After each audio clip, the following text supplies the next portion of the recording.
यूं ही कोई महान नहीं होता, यूं ही किसी की पूजा नहीं होती, यूं ही कोई श्रेष्ठ नहीं बन जाता। उसके पीछे का जो संघर्ष है, उसके पीछे का जो परिश्रम है, उसके पीछे की जो तपस्या है, जो मेहनत है, वो व्यक्ति को लायक और कामयाब बनाती है। जो दैवीय भाव है वो आपको देवता बनाता है। आप जब पैदा हुए हैं तब कुछ भी नहीं है, लेकिन आप अपने जीवन काल में बहुत कुछ हो सकते हैं। निश्चित रूप से बहुत कुछ हो सकते हैं। सामान्य तरह से जन्म लेते हो, लेकिन मृत्यु आते तक आप अपने जीवन को असामान्य बना सकते हो। बाबा श्याम वास्तव में हारे के सहारे कहे जाते हैं।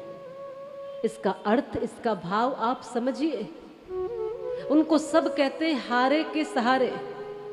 जब भी कोई हारा हुआ है, जब भी कोई हार गया है, जब भी कोई कमजोरी में है, जब भी कोई दुख में है, तकलीफ में है, तो सबका एक विश्वास होता है कि वो हारे का सहारा बैठा हुआ है, वो हमें सहारा देकर पार करेगा। ये एक विश्वास ही तो पैदा हुआ है व्यक्ति के मन में, और यही विश्वास बाबा श्याम कहते हैं कि मैं आप सब में देखना चाहता हूं। केवल मैं ही हारे का सहारा बना रहूं इतना पर्याप्त नहीं है। समाज के प्रत्येक व्यक्ति को हारे हुए का सहारा बनना पड़ेगा।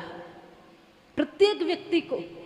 हम हारे का सहारा नाम जपे नहीं, हम हारे के सहारे बने।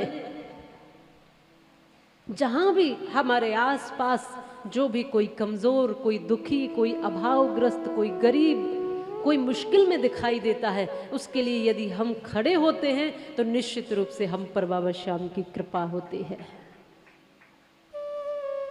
हम सोचते हैं कि हमारा ही कल्याण हो, हमारा ही भला हो, बस हम पर ही उनकी दया दृष्टि बने।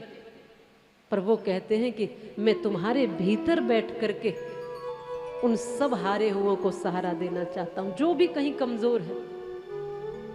कोई जीव हो, कोई जंतु हो, कोई पशु हो, कोई पक्षी हो, पूरी प्रकृति में तुम्हें जहां जहां लग रहा है कि कोई कमजोर है, कोई हारा हुआ है, पूरी प्रकृति में, ये नहीं कि मुर्गा आपने कमजोर देखा तो उसकी गर्दन काट दी, ये नहीं कि आपने बकरे को कमजोर पाया तो उसकी गर्दन काट के उसको चबा के खा गए और फिर कहो कि हे हारे के सहारे मुझे सहारा देना। तुमने कहां किसी को सहारा दिया? जो तुम्हें वो सहारा देगा। बेसहारों को जो सहारा दे उन्हीं को हारे का सहारा कहते हैं।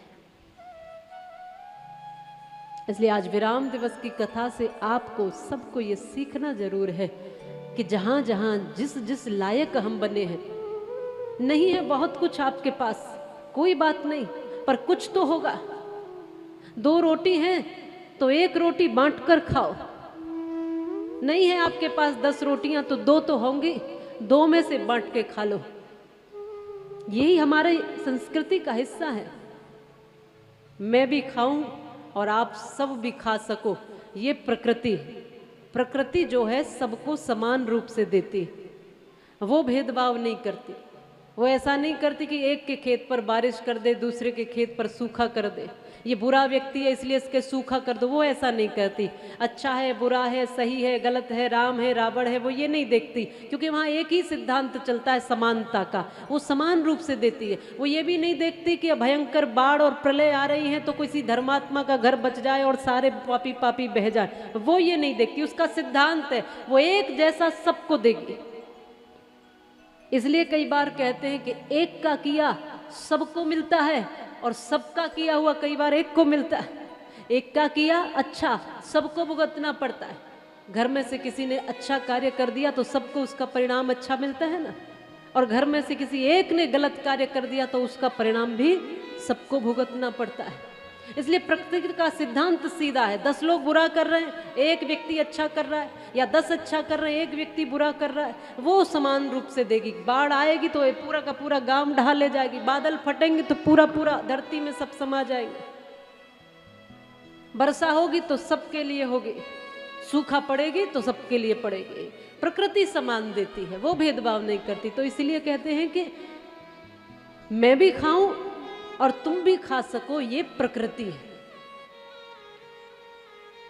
केवल मैं खाऊं और तुम चाहे भूखे रह जाओ, ये विकृति है। चाहे मैं भूखा रह जाऊं पर तुम्हारे मुंह में निवाला जा सके, ऐसा चिंतन करना ही भारतीय संस्कृति है। अपने मुंह से निवाला देकर के भी दूसरे का पेट भरने का भाव है यहाँ,